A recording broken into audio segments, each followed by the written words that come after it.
Hello! Good afternoon everyone! Manang Leads again. Ayan.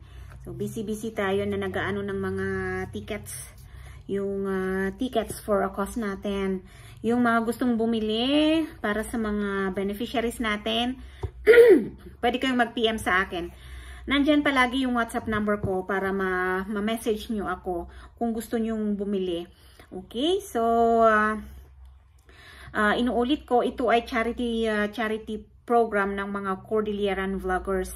So, bawat seller merong beneficiary. So, ako bilang isang seller, may beneficiary din ako, yung mga special children na kasama ni Rabay.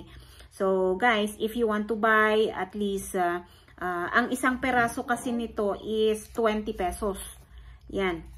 20 pesos yung isa. Pero kung gusto mong kunin yung isang booklet, 2,500,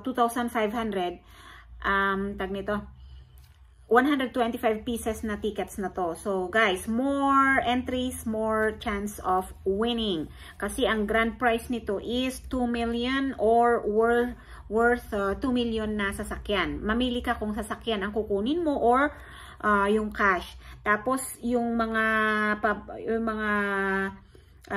other prizes niya is 2 winners of 500,000, 5 winners of 100,000, and then marami hanggang sa pinakamababang price dito is 500 pesos. So if you have a heart to help these special children, you may PM me, you may message me in private, okay? So thank you so much. And paalala sa mga gustong magpa-process ng Islam divorce at saka annulment, continuous pa rin tayo dyan. At least, tag nito, habang tumatagal tayo, ang dami nating nalalaman sa proseso at saka yung mga the people behind the process. So, yung mga ibang clients ko, ongoing na clients ko, medyo nasasabihan ko na sila. Pero, yun nga, it's a nice development, really.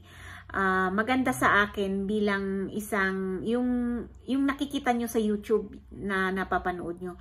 Maganda, pabor sa akin na may mga nakakausap na tayo na yung nakakadirekta na tayo sa office na dahil sa mga nai-encounter na problema sa mga ongoing na clients, yun tuloy, napipilitan tayo na maghanap ng solusyon din. Siyempre, kailangan nating malaman din. Kailangan nating malaman kung ano yung mga pangyayari sa likod ng proseso. So, hindi tayo pwede na hanggang sa video-video lang tayo dito, tapos ipapasa ko na lang kayo kung sino-sinong processor dyan. Hindi naman pwedeng ganon kasi hindi lahat ng processor ay mapagkakatiwalaan din. Although legit may yung ibang processor, ito sinasabi ko diretsahan na lang. Yung ibang processor legit man, pero kapag nakahawak ng pera yan, wala na. Hindi mo na kontrolado yung niya, yung katinuan niya. So, yun lang guys. Maraming salamat. Lalong-lalo na sa mga yung hindi pa natatapos na clients ko. Maraming salamat sa paghihintay, for patiently waiting. Di bale, matatapos din tayong lahat. Okay? At sa mga natapos na, congratulations! You made it! Pwede na kayong magpakasal. Salamat! Manang Leads is always here. PM lang sa mga gustong magtanong.